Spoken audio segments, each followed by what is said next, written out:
লিফটে ওজনের তারতম্য। সবাই মনোযোগ দাও ভালোভাবে, খুবই ইম্পর্টেন্ট টপিক, ইন্টারমিডিয়েটেও আছে।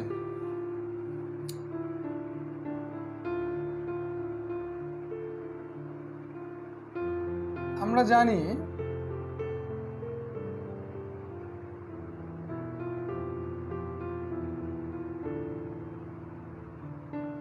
কোনো ব্যক্তি বা কোনো কিছুর ওজন সমান কি বলতো? এম ইন্টু জি। এমটা কি? ভর। আর জিটা কি?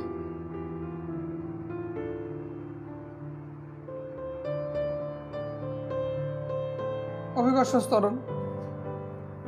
তাহলে কোনো মানুষের ভর বা কোনো বস্তুর ভর আর অভিকর্ষ ত্বরণ যদি আমরা গুণ করি তাহলে আমরা ওজন পাই।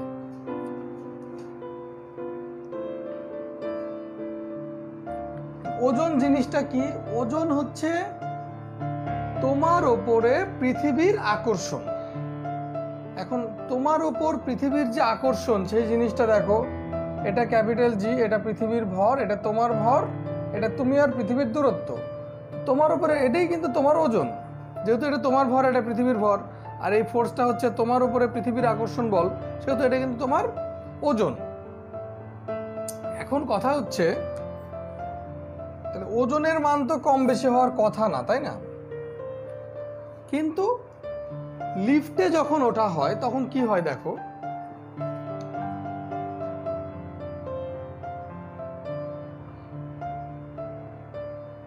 কেস 1,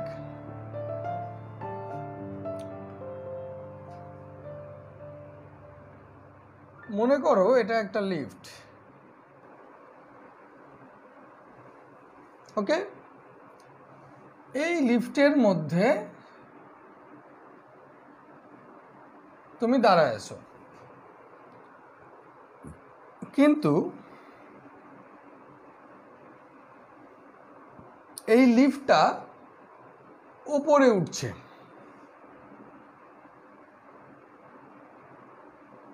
লিফটটা কোথায় উঠছে? উপরের দিকে উঠছে। লিফটের ত্বরণ কত?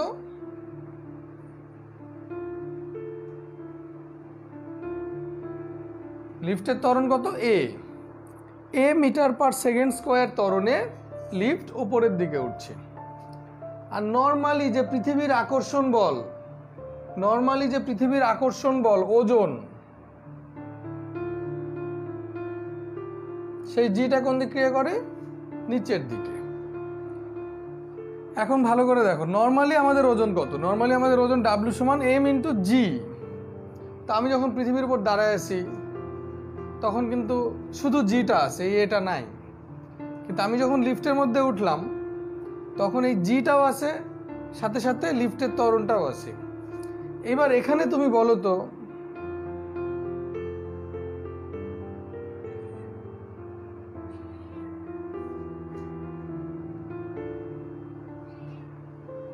আপেক্ষিক ত্বরণ কত হবে?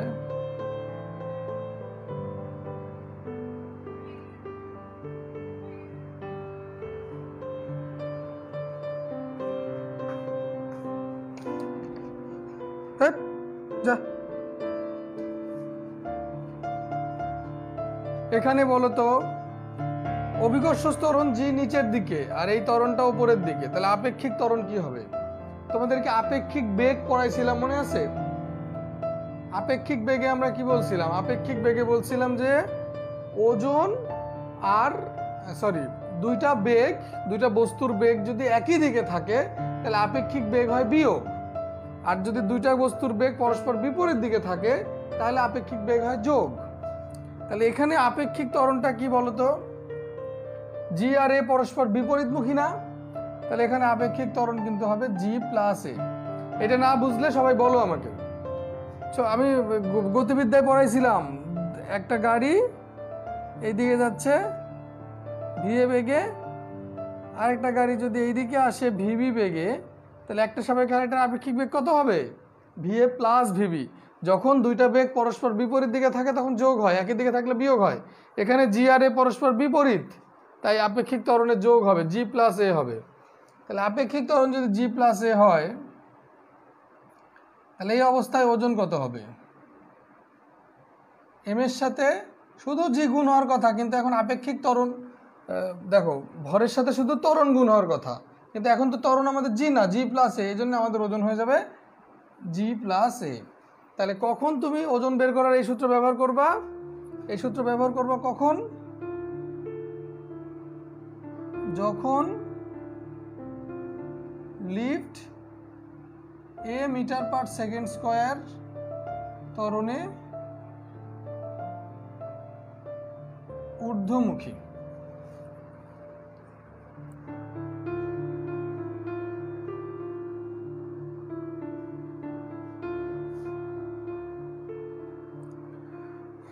কথা শোনা যাচ্ছে না?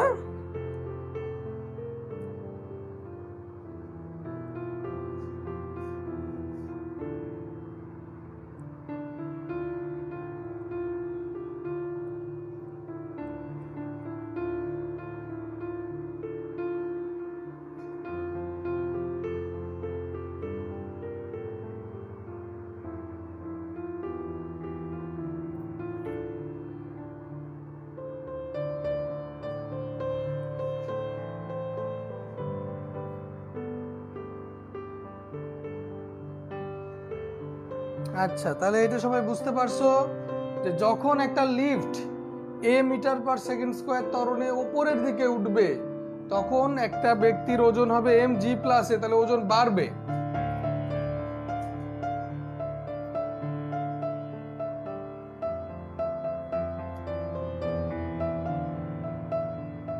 এবার কেস 2 দেখো, লিফট জি তো নিচের দিকেই, কিন্তু এবার লিফট নিচে নামছে, লিফট নিচে নামছে, তার মানে জিও নিচের দিকে, এটাও নিচের দিকে, লিফট কিন্তু এবার নিচে নামছে এ ত্বরণে। তাহলে বলো তো এবার আপেক্ষিক ত্বরণ কি হবে? লিফটের মধ্যে তুমি দাঁড়ায় আছো, তোমার ওজন এবার কি হবে?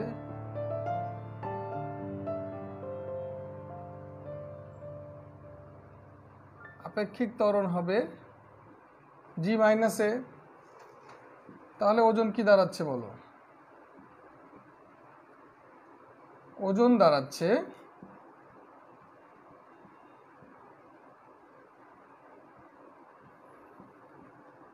তাহলে দেখো লিফট যখন ওপরের দিকে উঠবে তখন এখানে জি প্লাস এ, মানে ওজন বাড়ছে, আর লিফট যখন নিচের দিকে নামছে তখন এম জি মাইনাস এ, তখন ওজন কমছে।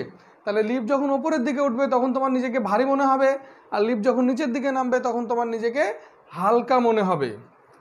আচ্ছা, এবার কেস 3 বলো।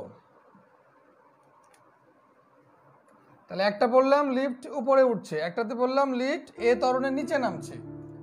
এবার বলতো লিফটের দড়ি ছিঁড়ে গেলে কি হবে?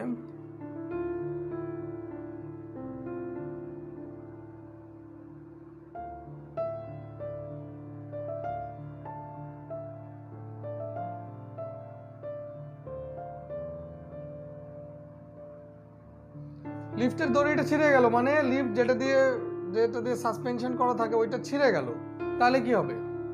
তাহলে কি হবে বলো? লিফট মুক্তভাবে পড়বে। তাহলে লিফট মুক্তভাবে পড়বে। লিফট মুক্তভাবে পড়বে মানে কি? তার মানে হচ্ছে দেখো, নরমালি পৃথিবীর আকর্ষণ কোন দিকে ক্রিয়া করে? নিচের দিকে জি। এবার লিফটের যে ত্বরণ, লিফটটা কোন ত্বরণে নামছে, এবার এর মানটাও কিন্তু জি এর সমান। যখন লিফটের দড়ি ছিঁড়ে যাবে তখন লিফট কিন্তু জি ত্বরণের নিচে নামছে, তো পৃথিবীর টান জি তো থাকে, আর লিফটের ত্বরণে এবার জি। তাহলে এবার কি হবে? ডাব্লিউ সমান এম, যেহেতু নিচে নামছে এটা নিব, কিন্তু যেহেতু এবার মুক্তভাবে পড়ছে তাই জি মাইনাস জি হবে 0। তাহলে লিফট যখন মুক্তভাবে পড়বে তখন লিফটের ভেতর থাকা কোনো কিছুর ওজন মনে হবে 0।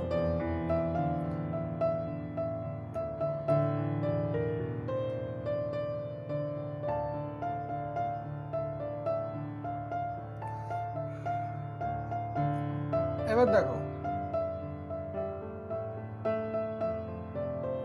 এবার যদি তোমাকে প্রশ্ন বলে, একটা শাস্ত্রের প্রশ্ন বলি,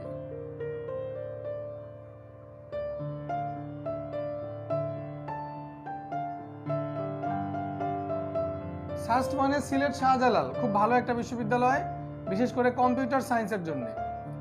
10 মিটার উচ্চতা থেকে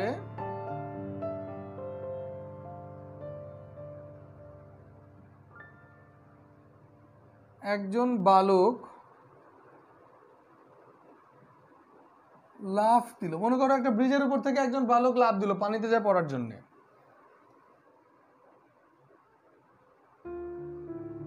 বালক যখন 5 মিটার উচ্চতায় অবস্থান করবে তখন বালকের ওজন কত? 10 মিটার উচ্চতা থেকে একজন বালক যখন লাফ দিল, বালক যখন 5 মিটার উচ্চতায় অবস্থান করছে তখন তার ওজন কত? এটা মনে করো ভূমি, এখান থেকে লাফ দিল, এটুকু 10 মিটার, ও পড়তে পড়তে যখন 5 মিটার উচ্চতায় আসে তখন এখানে ওজন কত? খুবই সোজা অঙ্ক। কারণ এইসব 10 মিটার 5 মিটার এগুলো দেখে আমাদের কোনো লাভ নাই। এটা এমসিকিউ আসছিল। 10 মিটার 5 মিটার এগুলো দেখে আমাদের লাভ নাই। আমাদেরকে কি দেখতে হবে? আমাদেরকে দেখতে হবে, দেখো বালকটা কিন্তু লাভ দিছে। বালকটা লাভ দিছে মানে বালকটা কিভাবে পড়ছে? তো বালকটা পড়ছে মুক্তভাবে, বালকটা পড়ছে লিফটের মতো মুক্তভাবে। এই জন্য ওই বালক তার নিজের ওজন 0 মনে করবে, কারণ অভিকর্ষ ত্বরণ জি তো নিচের দিকে এবং ছেলেটাও বালকটাও কিন্তু জি ত্বরণেই নিচে নামছে, এই জন্য তার ওজন হবে 0।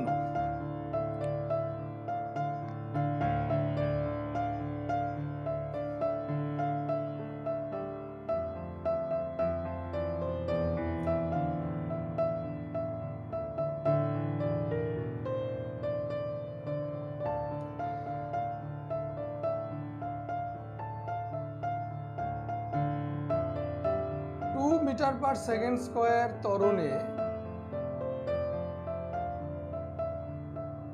ঊর্ধ্বমুখী একটি লিফটে একজন ব্যক্তি 600 নিউটন ওজন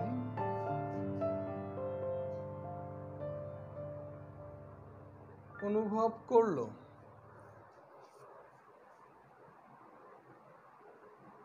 লোকটির প্রকৃত ওজন কত? দেখো, 2 মিটার পার সেকেন্ড স্কয়ার ত্বরণে ঊর্ধ্বমুখী একটি লিফট, লিফটটা কি মুখী? ঊর্ধ্বমুখী। তো ঊর্ধ্বমুখী যখন লিফট হয় তখন কোনো ব্যক্তির ওজন কি হয়? এম জি প্লাস এ। এখন বলো, আমাদের বের করতে হবে লোকটার প্রকৃত ওজন। কি বের করতে হবে? লোকটার প্রকৃত ওজন। তো প্রকৃত ওজন হচ্ছে ডাব্লিউ সমান এম জি, তার মানে আমাদের এম এর মান দরকার। জি এর মান আমরা ধরে নিব, জি এর মান ধরে নিব 9.8। ঠিক আছে, তাহলে আমাদের এম দরকার। তাহলে এম সমান কি হবে বলো তো? ডাব্লিউ বাই জি প্লাস এ। তাহলে প্রকৃত ওজন হচ্ছে mg, এর সাথে একটা জি গুণ করলাম, mg, এখানে হবে wg বাই জি প্লাস এ। তাহলে এই যে এটা হচ্ছে mg হচ্ছে প্রকৃত ওজন। তাহলে প্রকৃত ওজন ইকুয়াল কি? আর এই 600 নিউটন অনুভব করছিল লিফটের গতিশীল অবস্থায়, 600 ইন্টু 9.8 বাই 9.8 প্লাস 2,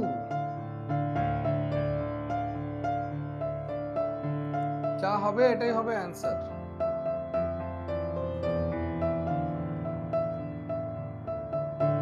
হ্যাঁ, এটা শাস্ত্রের কোশ্চেন।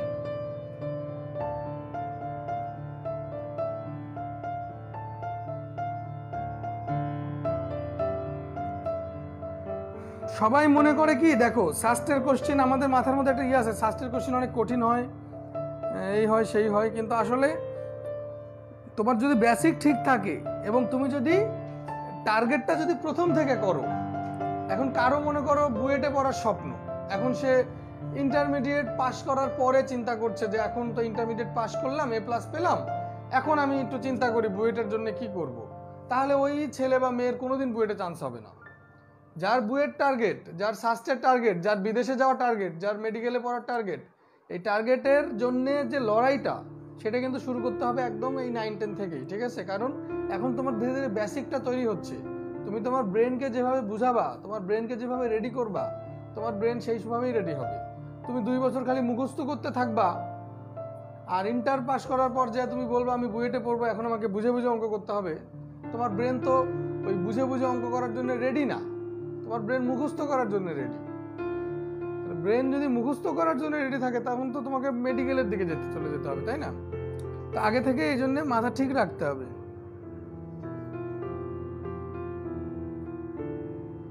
হ্যাঁ, তবে বুঝে পড়লে মেডিকেলেও ভালো করা যায়, কিন্তু মুখস্থ করে কখনো ইঞ্জিনিয়ারিং এ ভালো করা যায় না।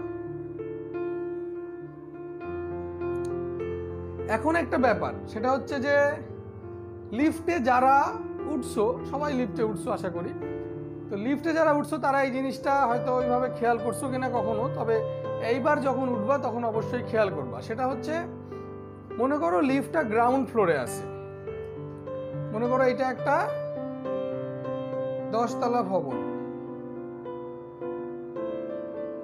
এবার এই জায়গায় এটা হচ্ছে লিফট, গ্রাউন্ড ফ্লোর জি, মনে করো 1 তলা, 2, 3, 4, 5, 6, 7, 8, 9, 10 তলা পর্যন্ত তুমি লিফটে করে উঠবা। এবার তুমি লিফটে উঠে লিফট ওপরের দিকে উঠছে, দেখবা প্রথম দিকেই শুরুতেই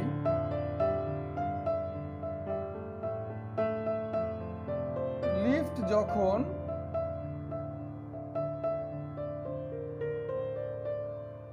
উপরে উঠতে শুরু করে তখন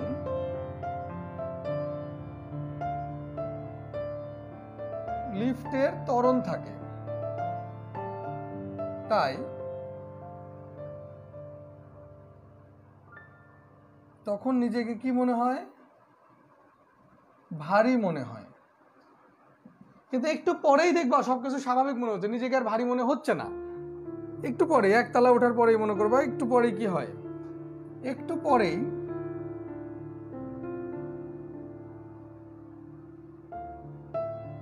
লিফট সমবেগে ওঠা শুরু করে, লিফট সমবেগে ওঠা শুরু করে।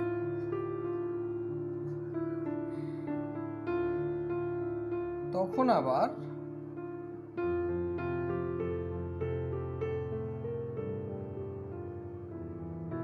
সবকিছু স্বাভাবিক মনে হয়। একইভাবে লিফট যখন এখান থেকে নামা শুরু করে তখন শুরুতেই ত্বরণ থাকে, তখন নিজেকে হালকা মনে হয়, এবং একটু পরেই যখন লিফট সমবেগ প্রাপ্ত হয়ে যায় তখন কিন্তু সবকিছু আবার স্বাভাবিক মনে হয়। তাহলে একটা অঙ্ক দিচ্ছি, অঙ্কটা একটু করে দাও। ভাইয়া, উলম্ব তলের সঙ্গে কোণের সম্পর্ক, বৃত্তাকার পথে রৈখিক বেগ, এগুলো কি পড়ে কি?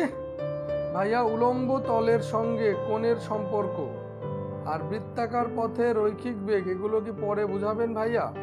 এগুলো তোমাদের কি SSC তে আসে রে ভাইয়া? তোমরা এগুলো কোথায় থেকে পাচ্ছ বলো তো? যেগুলো পড়া লাগবে আমি সেগুলো তো পড়াবো নাকি? তুমি রৈখিক বেগ এখনই পড়বা কেন? কৌণিক বেগ, রৈখিক বেগ, এগুলো তোমাদের সিলেবাসে আছে নাকি যেগুলো পড়বা? এগুলো পড়তে গেলে ইন্টারমিডিয়েট ফার্স্ট ইয়ারে এখনই ভর্তি হয়ে যাও, আমি পড়াই দিচ্ছি। ইন্টারমিডিয়েট ফার্স্ট ইয়ারে ভর্তি হয়ে যাও, পড়াই দিচ্ছি আমি।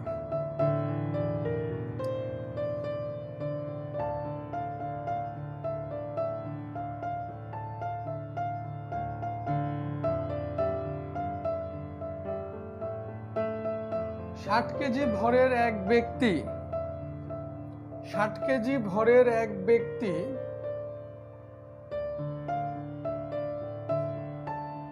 একটি 15 মিটার পার সেকেন্ড বেগে গতিশীল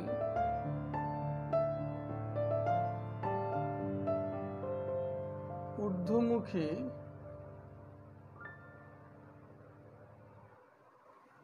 লিফটে উঠলেন,